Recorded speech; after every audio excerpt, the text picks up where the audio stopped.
एक गांव में एक नया नर्सिंग होम खुलता है। गांव वाले नर्सिंग होम खुलने से बहुत खुश थे। उस हॉस्पिटल में एक डॉक्टर, नर्स और वार्ड बॉय थे।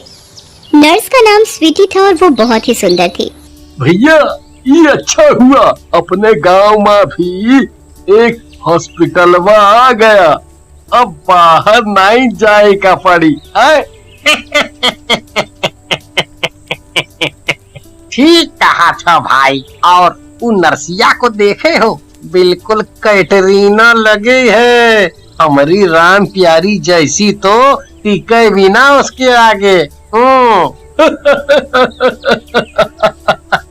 भैया, हमारे मन की बात छीन लिए हो तुम तो। हम तो 2-3 बार इंजेक्शन लगवा आए कि नरसिया छुए तो सही। तुम लोगों को शर्म तो आती नहीं है। वो डॉक्टर कितना अच्छा काम कर रहे हैं, फिर भी तुम उनके बारे में अनाप शनाप बोल रहे हो। गधे कहीं के, चले जाओ यहाँ से, भागो। फिर उसी रात उस नर्सिंग होम के बाहर कुत्ते जोर जोर से भौंकने लगते हैं और डॉक्टर, नर्स और वार्ड बॉय तीनों भूत और चुड़ैल बन जाते हैं। मेरे प्यारे डॉक्टर जी, ये गांव वाले तो मेरे रूप पर मर मिटे हैं। रोज इंजेक्शन लगवाने आ जाते हैं। इनका प्रोग्राम कब से शुरू करना है? बस करते हैं इन गांव वालों का इलाज शुरू। वैसे तुम इतनी सुंदर लड़की का रूप कहाँ से ले आई? कुछ दिन पहले मैंने एक लड़की का शिकार किया था। वो बहुत सुंदर थी। बस उसी का रूप ले लिया। अगले दिन राजू को पेट में दर्द होता है।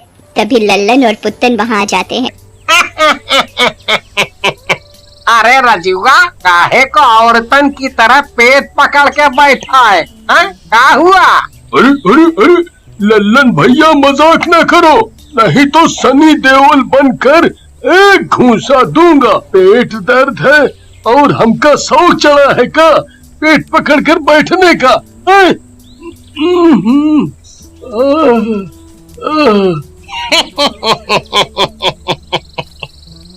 अरे काहे गुस्सा हो रहे हो?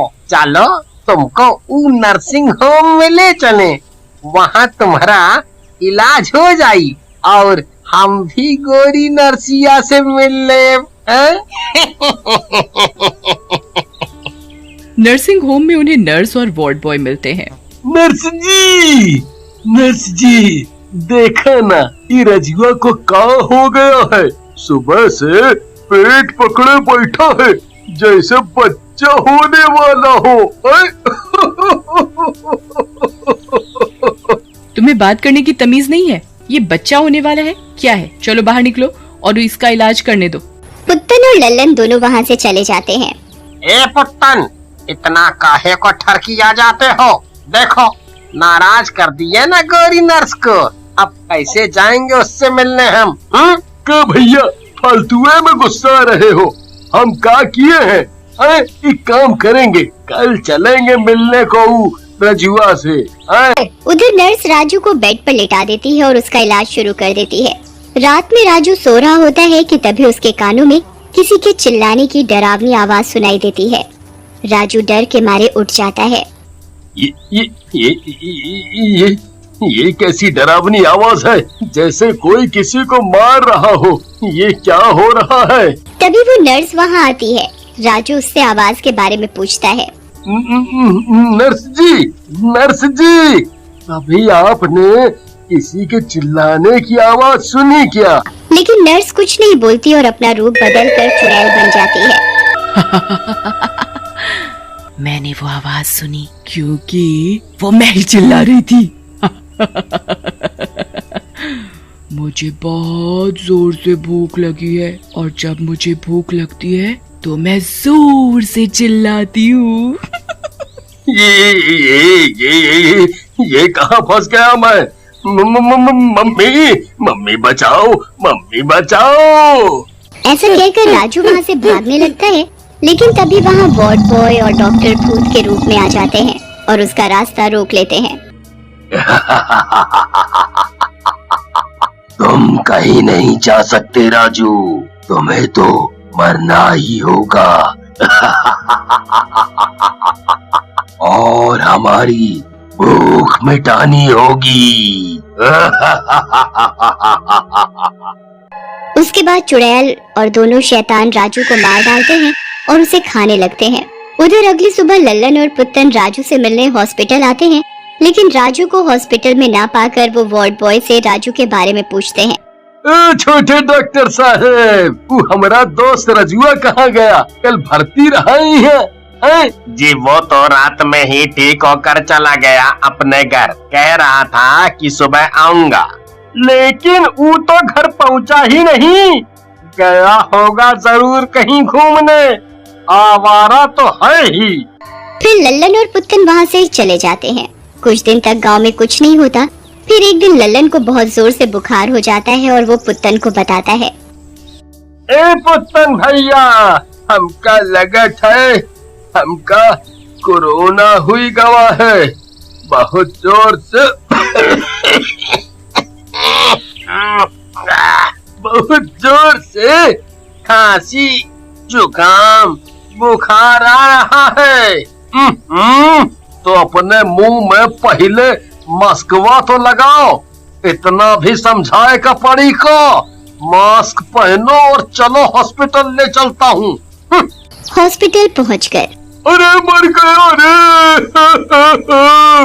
अब हम जिंदा नहीं बचे, हम तो मर जाब। हमका कोरोना हुई गवा, कोई बचाओ हमका, हम तो मर जाब।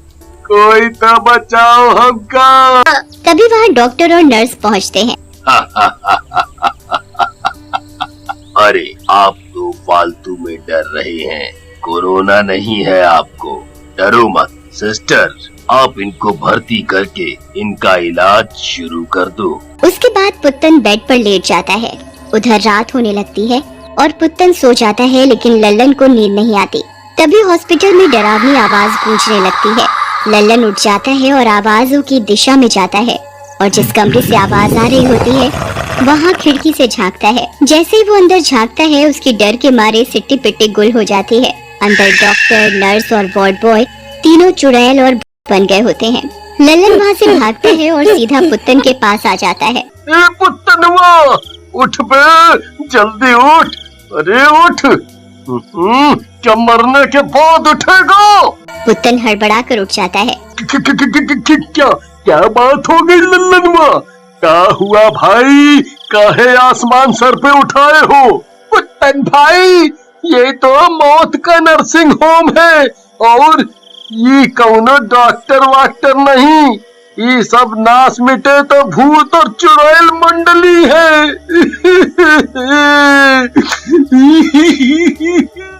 हम दोनों भाई लोग बुरी तरह से फंस चुके हैं। मम्मी बचा लो हमका, हमका बचा लो। चुप करा हो, रोए से का हुई? एक काम करत है, छुप जाते हैं। कल गांव वालन का बता कर इनका इलाज ढूंढेंगे। अरे ये दोनों कहाँ गए? कहीं छुप गए हैं। लेकिन कब तक छुपेंगे? फिर चुड़ैल वहाँ से चली जाती है और अगली सुबह लल्लन और पुत्तन हॉस्पिटल से निकलकर गांव में जाते हैं। तभी उनका दोस्त मनचला रंगीला मिल जाता है। वे उसे सारी बात बताते हैं।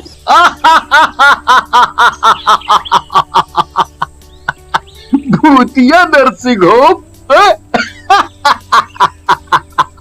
चुप करो, अंगूर हाथ नहीं आए तो अंगूर खट्टे हैं। अबे कल मेरी नर्स मैडम से मुलाकात हुई है और उन्होंने रात में मुझे मिलने के लिए बुलाया है। चलो उठो यहाँ से, भूतिया नर्सिंग होम। उसके बाद रंगीला वहाँ से चला जाता है और लल्लन और पुत्तन ये सारी बात प्रधान जी को बताते हैं, जिसे सुनकर बेटा, अगर ये सच्ची बात है तो रंगीला की जान सच में खतरे में है। हमें उस बेवकूफ को बचाना होगा। उधर रात होते ही रंगीला नर्सिंग होम में पहुँच जाता है। नर्स अपने कमरे में बैठी होती है और उसकी पीठ रंगीला की तरफ होती है। एक मैं और एक तू, न न न न न न, एक नर्स और एक मरीज, दोनों मिले इस तरह, और जो इंजेक्शन लगेगा वो तो लगना ही था।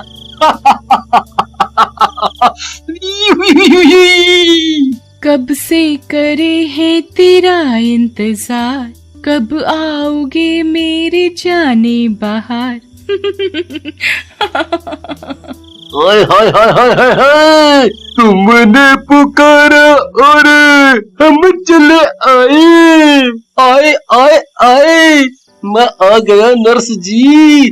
अरे अरे अरे अरे, अब मेरी तरफ तो देखो देखो। लेकिन जैसे ही नर्स उसकी तरफ घूमती है, उसकी डर के मारे जान निकल जाती है और वो भागने की कोशिश करता है। आजा पिया तू है प्यार दो। ओहो, एक तो आज तक ये गाना पूरा नहीं हो पाया और सब आशिक पहले ही भाग जाते हैं। जाने दो मुझे मत मारो। अरे अरे कोई तो बचाओ। अरे अरे नास मिट्टी छोड़। अरे मर गया रे, अरे मर गया रे। तभी वहाँ डॉक्टर और वार्ड बॉय भी आ जाते हैं। पकड़ो मेरे आशिक नंबर 999 को। आज की पार्टी मेरी तरफ से, आज की पार्टी मेरी तरफ से। रंगीला भागकर बाहर आ जाता है और नर्सिंग होम का दरवाजा बाहर से बंद कर देता है। उधर लल्लन और पुत्तन, प्रधान जी और बाकी के गांव वालों को लेकर नर्सिंग होम पहुंचते हैं। गाँव वालों, चलाओ तो इस भूतिया नर्सिंग होम को। और नर्सिंग होम में आग लगा देते हैं। तीनों शैतान उसी आग में जलकर भस्म हो जाते हैं।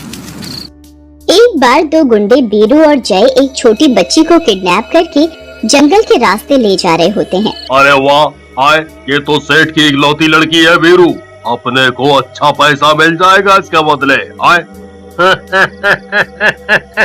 सही कहा था भाई, बहुत दिनों बाद इतना तगड़ा माल हाथ लगा है।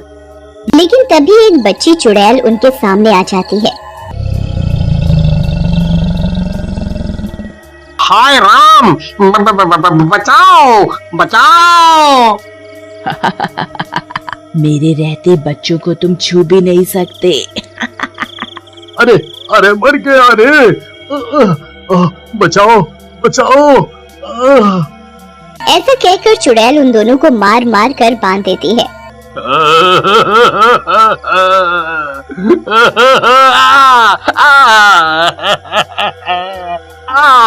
अरे अरे जेम्स बॉन्ड की अम्मा, ये तो बताओ तुम हो कौन? आए, और हमें ऐसे कुत्तों की तरह क्यों मार रही हो? आए, भला हमने आपका क्या बिगाड़ा है भाई? कौन हो तुम? आए। मरने वाले की अंतिम इच्छा पूरी करनी चाहिए, मैं तुम्हारी भी करूंगी, तो सुनो। एक गांव में पिंकी नाम की लड़की अपने पिता रामू के साथ रहती थी। उसके पिता रामू उसे बहुत प्यार करते थे। पिंकी की माँ सुषमा का बचपन में ही देहांत हो गया था। पिंकी को अपनी माँ की कमी अक्सर महसूस होती थी और वो रामू से दूसरी माँ लाने को कहती थी। पिताजी, आप दोबारा शादी कर लो ना, मेरी नई माँ आ जाएगी। नहीं नहीं बेटी, मैं और तुम दोनों अकेले ही ठीक हैं। तुम्हारी माँ की जगह कोई नहीं ले सकता, कोई नहीं ले सकता। लेकिन पिंकी की लगातार जिद के कारण वो दोबारा शादी कर लेता है। पिंकी की नई माँ का नाम कामिनी होता है। पहले तो कामिनी पिंकी को खूब प्यार करती है, लेकिन कुछ समय बाद पिंकी पूरे दिन घूमती रहती है यहाँ वहाँ, कोई काम धाम नहीं है क्या? चल घर के काम में मेरी मदद कर। फिर रोज कामिनी घर के सारे काम पिंकी से कराती और उसे भरपेट खाना भी नहीं देती, जिसकी वजह से धीरे धीरे पिंकी कमजोर होने लगी। रामू इन सब बातों से अनजान होता है और एक दिन रामू पिंकी से बोलता है। पिंकी, क्या हुआ बेटा? जब से नई माँ आई है अपने पुराने बाप को भूल गई हो? तुम्हारी माँ ठीक से तो रखती है ना तुम्हें? तुम बहुत पतली होती जा रही हो बिटिया। नहीं नहीं पिताजी, माँ मुझे बहुत प्यार से रखती है, मुझे भरपेट खाना देती है और मैं कहाँ पतली हूँ? आपने कई दिनों बाद देखा है ना, इसलिए आपको पतली लग रही हूँ। क्या चुगली हो रही है बाप बेटी में? वैसे किसी ने सही कहा है, जितना भी कर लो सौतेली माँ को लोग बुरा ही बोलते हैं। तुम भी ना क्या बोल रही हो? पिंकी तो तुम्हारी इतनी तारीफ कर रही थी। हाँ, तुम भी ना शक्की बहुत हो। कुछ दिनों बाद कामिनी की बेटी पैदा होती है, जिसका नाम चुटकी रखते हैं। अपनी बेटी के आने के बाद कामिनी का व्यवहार पिंकी के लिए और भी बुरा हो जाता है। कुछ साल बाद तेरे से कोई काम ढंग से नहीं होता क्या? मेरे सारे कपड़े खराब कर दिए। पता है कितने महंगे कपड़े थे? तेरे भुक्कड़ बाप ने नहीं दिए। इस बार पिंकी से रहा नहीं जाता है और वो कामिनी से बोलती है, माँ, आप इतना भला बुरा क्यों बोलती हैं? और पिताजी का इस सब से क्या लेना देना? ऐसा सुनते ही कामिनी को गुस्सा आ जाता है और वो पिंकी की लात घूंसों से पिटाई कर देती है। मुझसे जुबान लड़ाती है, दुष्ट। कामिनी की मार से पिंकी बेहोश हो जाती है। उधर कामिनी भी उसे उसी हालत में छोड़कर चली जाती है। एक दिन छुटकी खेलते खेलते बेहोश हो जाती है। कामिनी उसे डॉक्टर के पास ले जाती है। अरे रमेश, तुम, ये मेरी बेटी है, देखो ना इसको क्या हुआ, ये खेलते खेलते बेहोश हो गई है। डॉक्टर रमेश छुटकी को चेक करता है और बोलता है, मुझे लगता है इसकी दोनों किडनी खराब हो गई हैं और जल्दी ही इसकी किडनी नहीं बदली गई तो ये मर जाएगी। तुम जाओ और किडनी डोनर का बंदोबस्त करो। घर जाकर कामिनी किडनी डोनर के बारे में सोच रही होती है कि तभी उसकी नजर पास में काम कर रही पिंकी पर पड़ती है। अरे वाह, है तो सही मेरे पास डोनर, क्यों ना इसी की किडनी ले लूं? वैसे भी कौन रोकेगा मुझे? इसका बाप तो मेरी मुट्ठी में है और इसे तो मैं अपने झांसे में ले ही लूंगी।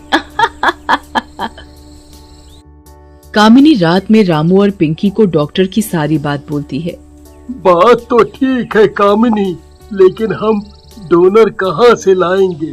तभी पिंकी बोलती है, माँ, मैं छुटकी को अपनी एक किडनी दे दूंगी, आप चिंता न करो, मेरी छोटी बहन है वो। पिंकी, तुम चुप रहो, तुम कहाँ से किडनी दोगी? हाँ? पिंकी, तुम किडनी मत दो, छुटकी मरती है तो मरे, कोई बात नहीं। लेकिन पिंकी रामू की बात नहीं मानती और किडनी देने के लिए तैयार हो जाती है। और ऑपरेशन वाले दिन कामिनी डॉक्टर से कहती है, रमेश, ये लड़की जिंदा नहीं बचनी चाहिए, तुम इसकी दोनों किडनियां निकाल कर मार दो।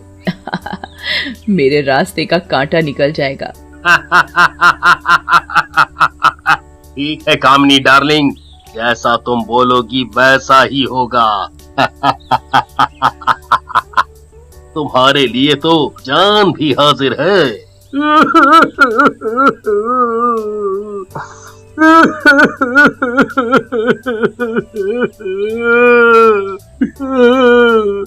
मैं शुरू से मना कर रहा था कि ये ऑपरेशन ना करवाए, लेकिन पिंकी ने मेरी बात नहीं सुनी। भला हम दोनों अब क्या कर सकते हैं? जो भगवान ने इसकी किस्मत में लिखा था। मैं तो इसकी माँ हूँ, भला मैं कोई उसका बुरा चाहूंगी? ऐसा कहकर वो दोनों पिंकी का अंतिम संस्कार कर देते हैं। कुछ दिन बाद जब रामू काम पर गया होता है, तभी डॉक्टर रमेश कामिनी के घर आता है। कामिनी, तुम्हारा नाम कामिनी नहीं बल्कि कुछ और होना चाहिए। तुम तो चालाकी में सबकी माँ हो, माँ। रमेश डार्लिंग, पिंकी को तो मैंने ठिकाने लगा दिया, बस एक मौका और मिल जाए, इस रामू के बच्चे को भी अपने रास्ते से हटा दूंगी, फिर तुम और मैं बस। तभी रामू वहाँ आ जाता है। मैंने सब सुन लिया है दुष्ट औरत, तुझे जरा सी भी दया नहीं आई उस बच्ची पर। मेरी बेटी की जान ले ली तुमने, मैं तुम दोनों की जान ले लूंगा। लेकिन जैसे ही रामू उन दोनों की तरफ बढ़ता है, डॉक्टर रामू को पकड़ लेता है और फिर दोनों उसे एक कुर्सी से बांध देते हैं।